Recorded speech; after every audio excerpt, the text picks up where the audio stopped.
Alhamdulillahirrahmanirrahim. Assalamualaikum warahmatullahi wabarakatuh. Bismillahirrahmanirrahim.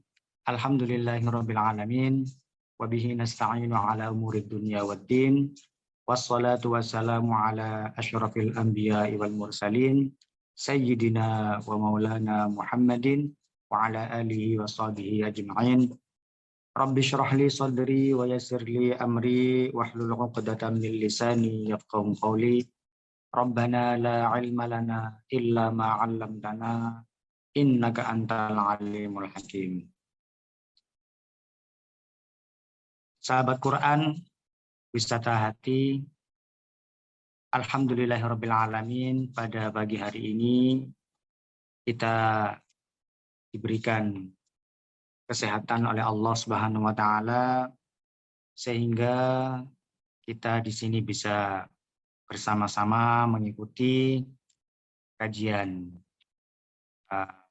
wisata hati yang bertema rahasia selamat dunia dan akhirat. Shalawat serta salam marilah kita limpahkan kehadirat junjungan kita Nabi besar Muhammad sallallahu alaihi wasallam yang telah memberikan bimbingan, yang telah memberikan uswatun hasanah kepada kita semua untuk melaksanakan amaliyah ibadah dengan baik dan benar.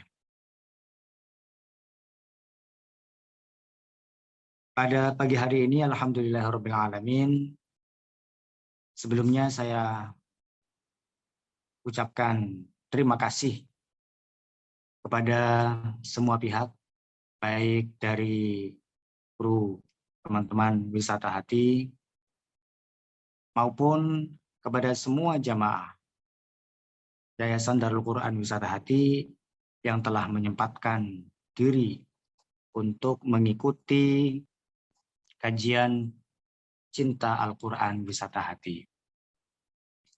Semoga apa yang kita niatkan, apa yang kita kerjakan pada hari ini, terutama kita ini melaksanakan atau mengikuti acara ini, mendapatkan taufik serta hidayahnya dari Allah Subhanahu wa taala, mendapatkan ridho dari Allah Subhanahu wa taala, sehingga akan mendapatkan manfaat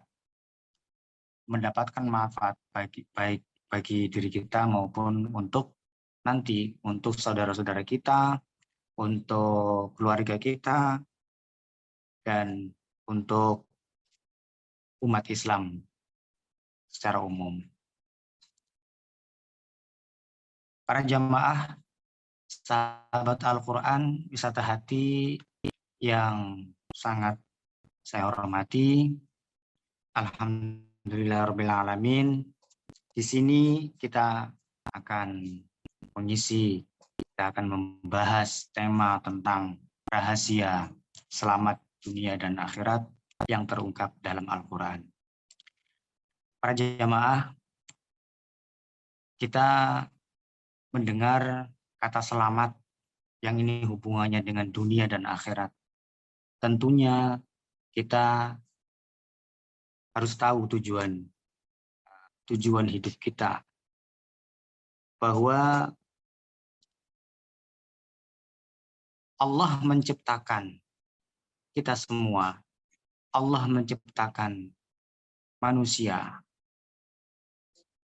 itu hanya untuk beribadah.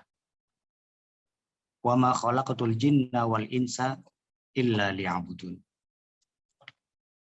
Sedangkan aplikasi ibadah itu bermacam-macam. Ada ibadah yang tergolong ibadah mahdhah, ada juga ibadah yang tergolong ghairu mahdhah. Ada ibadah yang sudah ditentukan oleh Allah Subhanahu wa taala di dalam syariat Islam tentang kewajiban-kewajiban yang hubungannya ibadah langsung secara universal kepada Allah Subhanahu wa taala. Ada juga ibadah-ibadah yang sifatnya horizontal, yang kita melaksanakan hubungan sesama antar manusia dalam bermuamalah dan dalam bersosial dan lain sebagainya. Itu semua jika kita niati ibadah, maka itulah tujuan hidup kita. Kita akan berpahala, akan mendapatkan pahala. Karena sesuai dengan tujuan Allah menciptakan manusia untuk beribadah. Kemudian dalam melaksanakan ibadah itu tentunya tidak lain kita itu ingin mendapatkan ridho dari Allah. Karena kalau orang sudah mendapatkan ridho dari Allah Subhanahu wa taala, pasti akan selamat dunia dan akhirat. Nah, untuk mencapai ridho itu bagaimana? Nah, di sini yang menjadi pokok bahasan kita untuk mencapai ridho supaya kita itu selamat baik di dunia maupun di akhirat. Sukses di dunia, sukses di akhirat. Jamaah kajian Cinta Al-Quran Wisata Hati yang kami hormati, bahwa untuk mencapai ridho tadi kita akan mendapatkan keselamatan. Kemudian dalam mencapainya itu harus melaksanakan hal-hal yang dicintai oleh Allah. Hal-hal yang diperintahkan oleh Allah, yang tentunya itu akan menjadi yang dicintai oleh Allah Subhanahu wa taala. Semua itu banyak dijelaskan di dalam Al-Qur'an maupun di dalam hadis. Di antara hal-hal yang dicintai oleh Allah supaya seseorang itu bisa mendapatkan ridhonya Allah. Yang pertama, kita berusaha untuk menjadi orang yang muhsinin. Yang pertama adalah muhsinin. Di dalam Al-Quran dijelaskan beberapa lafaz tentang al-muhsinin ini. Yang diantaranya Allah menjelaskan pada surat Al-Ankabut ayat 69 yang berbunyi, A'udzu billahi minasyaitonir rajim. Walladzina jahadu fina lanahdiyannahum subulana wa innallaha lama'al muhsinin. Kata Allah, dan barang siapa yang berjihad, orang-orang yang berjihad di jalan Allah, maka kami benar-benar akan memberikan petunjuk jalan-jalan kami. Wa innallaha lama'al muhsinin, dan sesungguhnya Allah beserta orang-orang yang baik. Muhsinin ini berasal dari kata ahsana yuhsinu ihsanan. Ihsan. Ya. Ahsan atau hasan. Ya. Artinya apa? Baik. Ihsanan. Kebaikan. Ya. Jadi kalau muhsinin itu adalah golongan orang-orang yang baik. Nah, kita berusaha untuk mendapatkan ridho dari Allah agar selamat dunia dan akhirat. Yang pertama diantaranya adalah kita harus menjadi orang yang muhsinin, dari golongan orang-orang yang baik. Rasulullah sendiri menjelaskan, al-ihsanu an ta'budallah ka'annaka tarahu. Fa'in lam tarahu fa'innahu yaraka. Rasulullah Shallallahu Alaihi Wasallam menjelaskan bahwa yang dinamakan ihsan itu adalah ketika kamu beribadah kepada Allah, maka rasakanlah seperti kamu ini melihat Allah. Fa'ilam tarahu, jika kamu tidak bisa mencapai tidak bisa mencapai itu, tidak bisa melihat Allah, maka merasa fa'innahu yaraka, sesungguhnya Allah Subhanahu wa taala melihat kamu. Sahabat Al-Qur'an yang dimuliakan oleh Allah. Seseorang kalau sudah merasa dilihat oleh Allah di dalam segala aktivitasnya, maka dia akan selalu berhati-hati. Inilah yang dinamakan ihsan.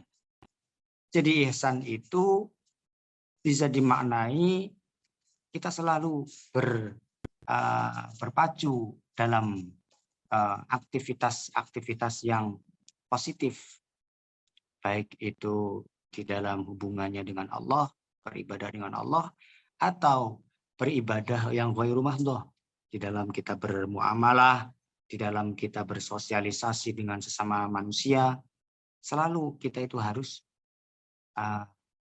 merasa diri kita itu selalu diawasi oleh Allah Subhanahu wa taala. Sehingga kita ketika dalam berdagang, maka akan menjadi pedagang yang baik, menjadi pedagang yang jujur, dan lain sebagainya. Tidak sampai menipu. Karena apa? Karena merasa selalu diawasi oleh Allah Subhanahu wa taala. Jika demikian, maka satu hal, orang tersebut tentu akan disukai oleh Allah. Kalau sudah disukai oleh Allah, maka akan mendapatkan ridhonya. Kalau Allah ridho, maka akan selamat. Itu yang pertama. Kemudian yang kedua adalah muttaqin. Kita selalu berusaha untuk menjadi orang yang bertakwa. Bertakwa artinya takut kepada Allah. Secara istilah dimaknai imtithalul awamir wajtinabun nawahi. Yaitu menjalankan takwa ini adalah menjalankan segala perintah Allah yang menjadi kewajiban kita. Termasuk lebih afdal lagi menjalankan sunnah-sunnah dalam beribadah yang sudah diajarkan oleh Rasulullah SAW. Dan juga di samping menjalankan perintah Allah adalah menjauhi segala larangannya.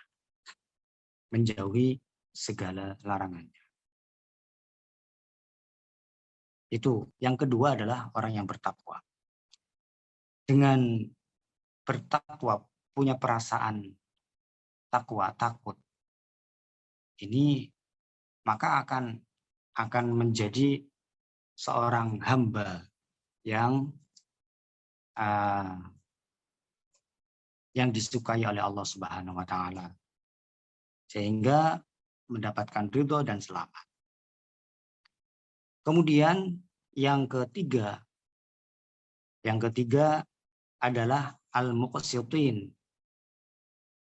Kita dalam bermuamalah, dalam bersosialisasi, dalam bergaul di lingkungan masyarakat kita, di lingkungan keluarga kita, atau mungkin lebih besar lagi di lingkungan di negara kita, itu kita harus menjadi orang yang muqsitin. Nah, muqsitin ini tergantung pada derajat sosial yang ada di lingkungannya. Misalkan sebagai muksitin